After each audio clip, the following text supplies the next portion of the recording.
Hello, this is Anthony. Let's walk and talk. So today we're out. It's a little bit of an overcast day where I'm at, but it's quite beautiful. We're in a nice area in a backyard, so we're going to have a little seat and have a little talk. What we're going to talk about today is we're going to talk about what I call the happily ever after effect. And you're going to ask, well, what is the happily ever after effect? Well, the happily ever after effect is that kind of that Disney effect. If you've ever watched Disney, heck, it's not even a Disney thing. I guess you could look at it in terms of even like stories in the Bible and whatnot. The happily ever after effect is you see what some might call the hero's journey, where the person that's being discussed goes through a trial and tribulation. And then after that trial and tribulation, they return and you see life different for them. You see what they've overcome and you see how that's changed them and the positive gains that come with that change. However, I call it the happily ever after effect because usually then and there is where the end of the story for the observer is viewed.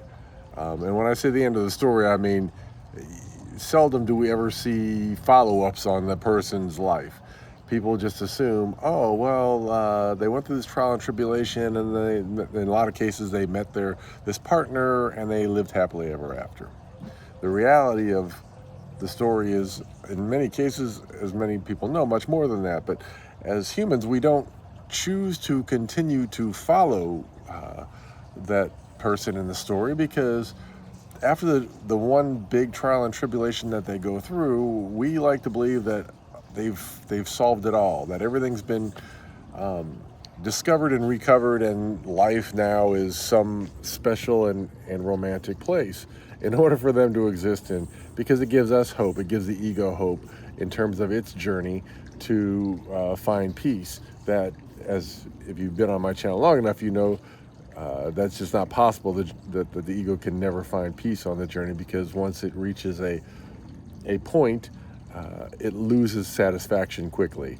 Let's say you say, I want to earn $1 million in my life, and then once you hit that point where you earn that $1 million, and the ego quickly says, yeah, $1 million isn't enough, I need 2 million, or I need 10 million. Or people set the bar so incredibly high that it's in many ways almost unattainable.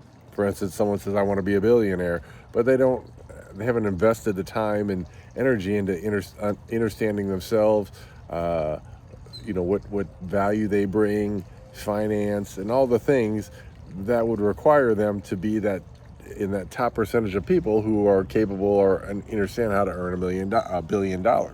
And so instead of taking the steps to do that, they try to bypass in order to achieve that. So the ego is never going to be satisfied.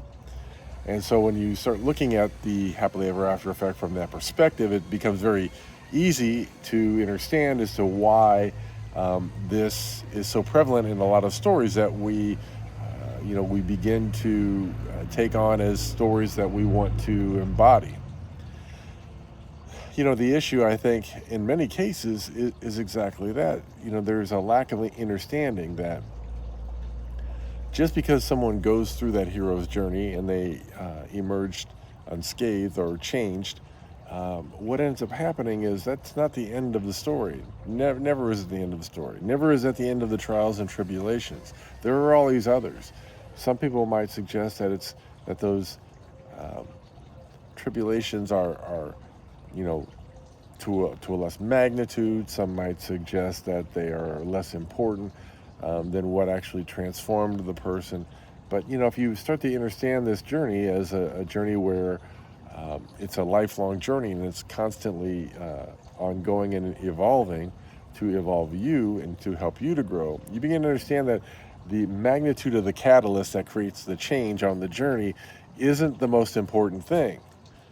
In fact, in many ways, some of the smaller catalysts can create just as much change, but because they're a smaller catalyst, the magnitude of the change is incremental.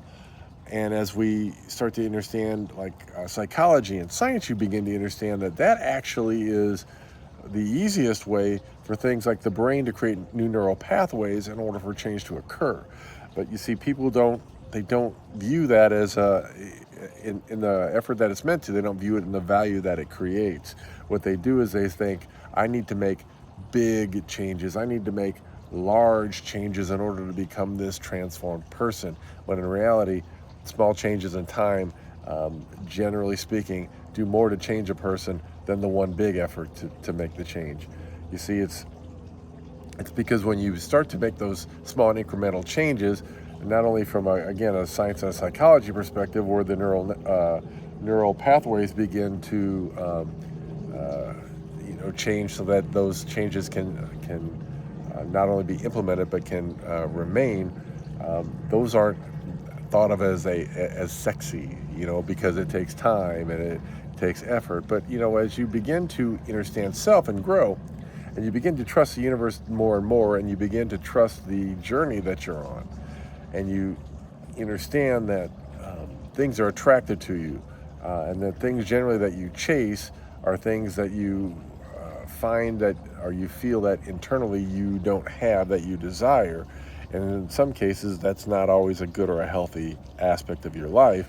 When you begin to understand these things, then you stop going after things that are not meant for you. You start accepting the things that are brought into your life, and you start viewing them in a much different and more profound way. And the reason that's important is because that is really what the happily ever after effect has you totally miss. You see, just because you might have gone through, and not everyone does it, but a lot of people do, go through a very big or difficult catalyst that creates a profound change.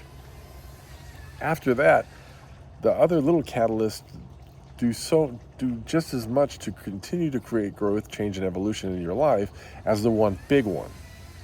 But see, most people, they only see the one big one. They don't see the small ones. So just like the stories of Disney and the stories in the Bible and other stories as well, when you see that one hero's journey, that one big moment or tribulation that person endures and then overcomes, and it changes them, after that, the change isn't ever complete. It's ongoing, and it continues, and it's consistent. But we never want to go back and view from start to finish. We only want to view what happened in the happily ever after. We only want to view that first initial trial that is overcome, that has succeeded. You see, a lot of times you start to see this, and it's a path that's carried. Usually it's over a several-year process. Sometimes it's shorter, but a lot of times it's over a several-year process. But when you begin to, again, understand that that's only a few years out of a long life, there are a lot of things that are going to come to a being even after the change that's going to help them to grow and evolve more. All the initial thing that you overcome does is it helps you to really see self truly and honestly for the first time, and really begin to love and understand self from the beginning in a short manner, as well as it allows you to in essence see the patterns and programs that created this scenario in which you found yourself in, and brought you to the scenario where the change was actually able to occur.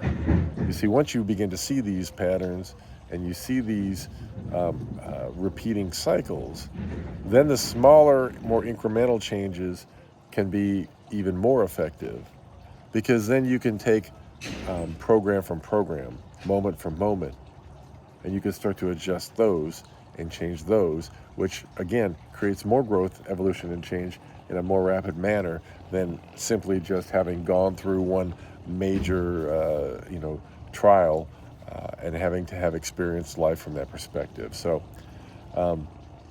that's my take on the happily ever after effect, and why we as humans, after the one story ends, we don't continue to follow the story.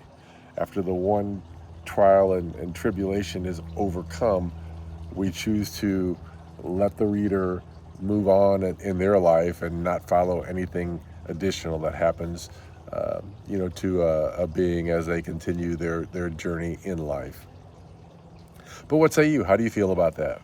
Do you think that the one trial and tribulation, the hero's journey, so to speak, which is in many ways what the spiritual awakening and the spiritual journey is, do you think that that is the one catalyst that is the change all be all, or do you also understand and see how there is great value in the small and incremental changes over time, and how that can also begin to adjust and evolve your life?